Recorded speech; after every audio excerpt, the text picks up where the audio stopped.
Hi friends, it's your pal Scott Garibay, and today we are going to talk about D&D Train Heist with Katie.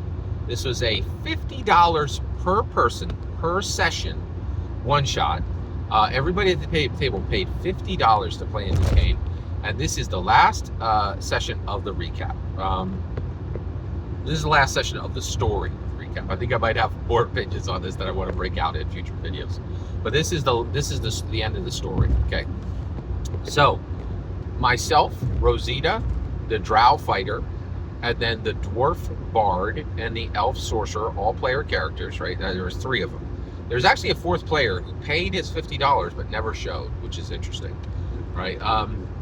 So this was a $200 D&D game. That still fascinates me. All right. So at this point, we have defeated the Red Wizard of Thay.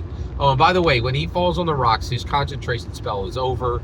And all of those, we check in on the gnome wizard and all the kidnapped Baldur's Gate citizens, and they're all fine. The spell is broken and they're freed. They're still trapped on the train. Okay. So we head to the last car. Okay. But when we go to the last car, we realize that the hitch between, and we had seen this as we were going through. So the last hitch, all the way at the end, it looked like no mechanisms. But then, as we began to go through the train, each hitch looked different. It looked like a root. It looked like a fleshy root that was connecting these, right? And it looked less like no mechanisms and more like a living creature, right? And we're like, what? That's really weird.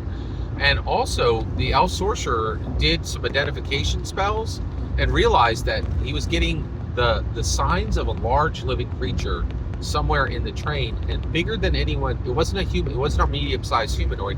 It was bigger. It was different, right? But we couldn't read it, right? So finally, we get to the locomotive, the power source of the entire thing, and now we've done everything. We've liberated treasure. We found the gnome wizard, and we find the source of power, and we're supposed to discover what the source of the power is. Okay, so we get in there, and I was like, hey, we just need to take this power source, and we need to leave.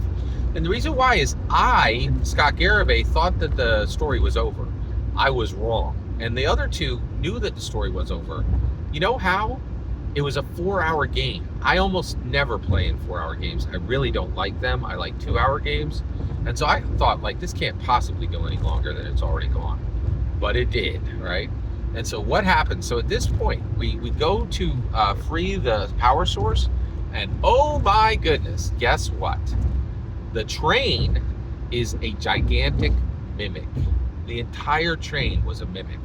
So we were actually chopping off segments of its body, right? Which was kind of interesting. And so at this point, the train transforms, it stops moving forward, and it literally becomes like about the size of an adult dragon, right? And the three of us are there to fight this gigantic mimic. And so we begin the fight to, defeat the gigantic mimic. And so I used my greatsword. We could not use that elf sorcerer. He was so happy with that portable hole, but he couldn't use that on this one. So, but what he did do was he actually had a 10-foot extendable rod, and he went into the throat of the creature and extended the rod, and then that paralyzed it, which gave me and the dwarf bard a chance to fight. And so we actually fought down the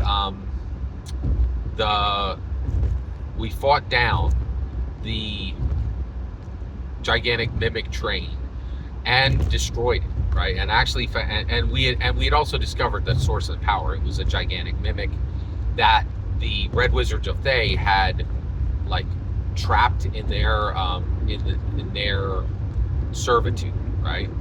But we had defeated the Red Wizards of Thay. We had freed the treasure. We had found the gnome wizard, and then we had found out the source of power of the train, right?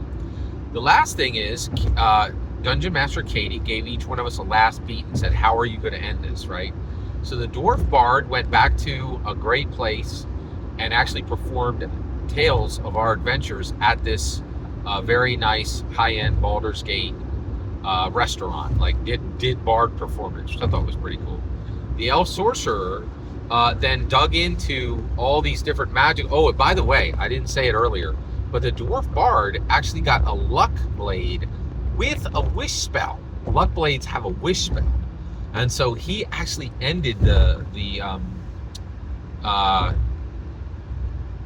he actually ended the game with this luck blade with a wish spell unused, which is pretty awesome.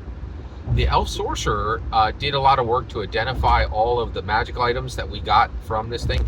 We also were paid by the Gnome Wizard Consortium for the work we did, and we were able to keep some of the magic items, right? And we did give some of the magic items over. Also, the dwarf bard had a gambling debt that he was able to pay off with one of his magical items, and my character had been sent there to ensure that he did do that, which was a nice side, like a side adventure, which played more prominently in the game, but I actually didn't say much about it in this recap. I'm just saying it here because I missed it earlier, but it was actually a very nice touch. All of the Dungeons & Dragons player characters had these interwoven, had these very cool interwoven stories, like these social aspects that were also, all the player characters were connected in different ways, which is pretty neat, right? And we were able to play those out during the adventure. The adventure was extremely well constructed. Dungeon Master Katie said that she's thinking about, putting these together and then selling these, right? And I think these are as good as many of the professionally put together adventures I've already seen. In fact, better than quite a few. So I think this would be a good professional product. Finally, the elf sorcerer spent their time identifying and getting some new spells and increasing their magical abilities. But then, what I thought was really cool was I had gotten one of the magic items I had gotten was the Well of Many Worlds. And so I said, I'm going to wait like a month, right? And then I'm going to call back the dwarf bard. I'm going to call back the elf sorcerer and myself. And we're all going to go out under the moonlight about a mile outside of Baldur's Gate, and we're also going to invite the gnome wizard that we saved, right? And I said, hey, I have this Well of Many Worlds. I think all of us have done extremely well, but we did that job together, and I think our adventuring days together are just starting. And so while we were gathered together for as a mercenary troop, now we have the opportunity to be a real adventuring group, and I want us all to go through the Well of Many Worlds together and start on our next adventure in a completely new world. And everybody was like, done, let's do it, right? Like, which I thought was really cool, right? So it was really excellent, and I was like, that's excellent, let's do it. And so we did. We ended all going together and forming a new team and going to a new world, and we don't know which world, right? So I thought that was fantastic, and I really, really loved that, and I think that was excellent, right? So so that is it. That is the entire story of D&D Train Heist run by Katie, right? It was worth every penny spent. I'm really glad that I went there. And also recapping it has been really valuable to me to remember it. And I want to thank you guys for watching these recaps. Every single word you just heard in this video is my humble opinion. Nothing more, nothing less. The important part is when I get to hear your humble opinion, when you get in the comments and send your traffic. Please consider like, subscribing, and have a fetch millennium.